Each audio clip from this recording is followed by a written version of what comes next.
Basically Vanchit Bahujan आघाडीची भूमिका मी 3-4 वेगळ्या पद्धतीने सांगतो. सर्वात पहिली गोष्ट आता जर सांगायची झाली तर महाराष्ट्रावर एक गोष्ट आपण समजून घेऊया की महाराष्ट्रावर राजकीय अस्वस्थता खूप आहे. आज लोकांना असं वाटतंय की त्यांनी जो मतदान केलंय ते मतदान रिफ्लेक्ट नाही होते.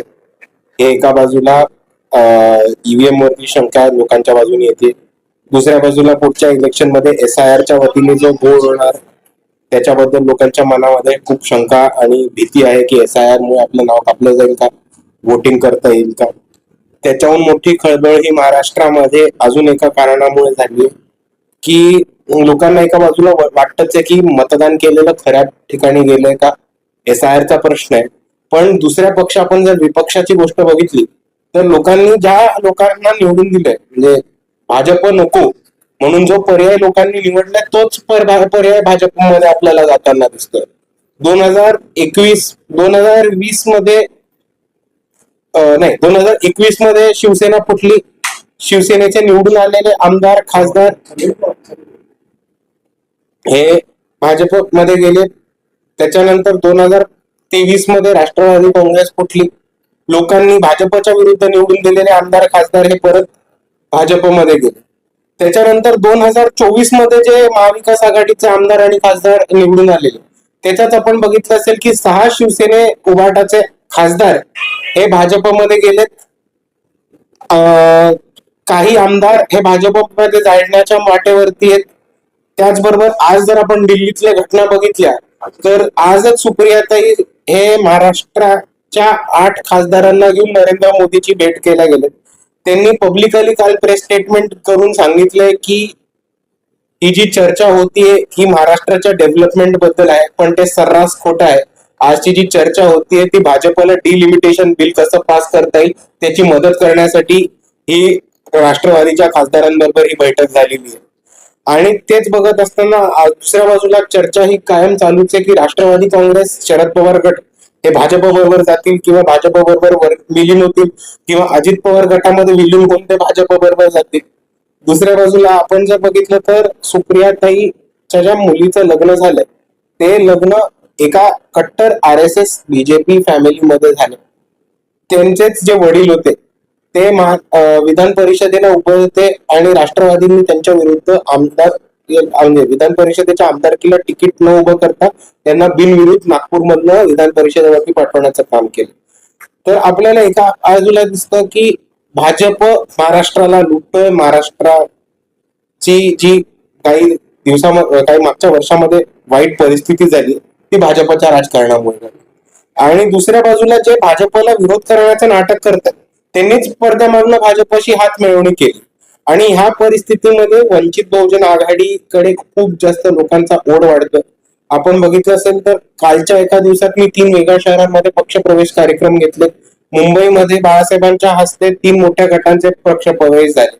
आणि याचा अर्थ एकच दिसतो की खूप मोठ्या प्रमाणामध्ये तरुण वर्ग एका बाजूला आणि दुसऱ्या बाजूला राजकीय जाणकार वर्ग हे दोन्ही वर्ग वंचित बहुजन आघाडी हा भाजपला हरवण्यासाठी एक पर्याय उभा राहतोय आणि मोर्चे बांधणी करतोय म्हणून वंचित बहुजन आघाडीकडे येताना दिसतो.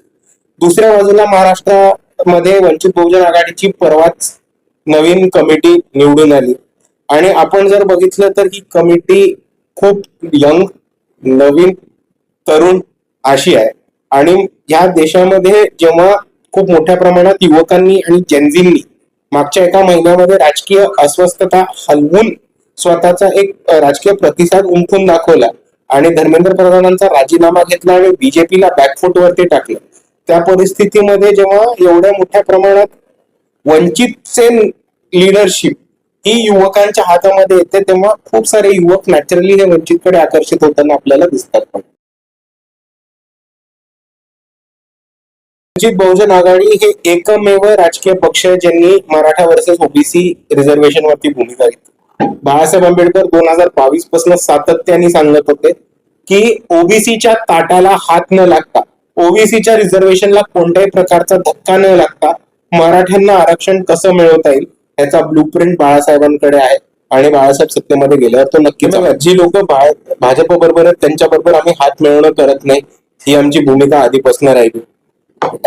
जेव्हा स्थानिक स्वराज्य संस्थेच्या पण निवडणुका होत्या तेव्हा पण बाळासाहेब आंबेडकरांचा सगळ्यांना हाच आदेश होता जिल्हाध्यक्षांना की स्थानिक पातळीवरती जी युती करायची आहे ती कोणत्याही पक्षाशी करा पण भाजप आणि त्यांच्या मित्र पक्षांशी नाही. आता प्रश्न हा आहे की ऑफिशियली राष्ट्रवादी काँग्रेस शरद पवार गट याला आपण भाजपच्या मित्र पक्षांच्या गिनतीमध्ये कधीपासून घेणार. शरद पवार आतमधनं मदत करत असताना का ते ऑफिशियली त्या बाजूला गेल्यावर, हा प्रश्न आता जनतेने त्यांना विचारला पाहिजे.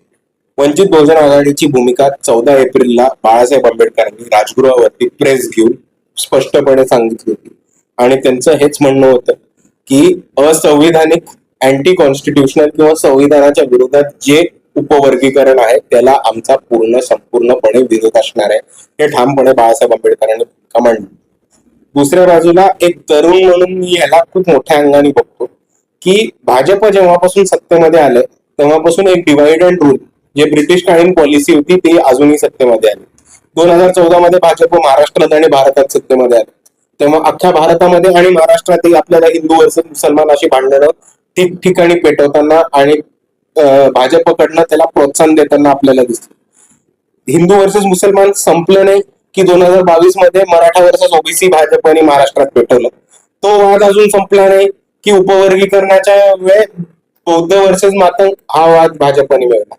तर भाजपची हीच स्ट्रॅटेजी की दोन समाजामध्ये, दोन कम्युनिटीज मध्ये भांडण लावणं, तेढ निर्माण करणं आणि ती एक दोन समाजांसाठी तो विषय पेटता ठेवणं आणि त्या आगीवरती स्वतःचं राजकीय पोळी भाजणं ही भाजपची नेहमी राजकीय स्ट्रॅटेजी राहिली आणि आम्ही त्याच्या संपूर्णपणे विरोधात आहोत.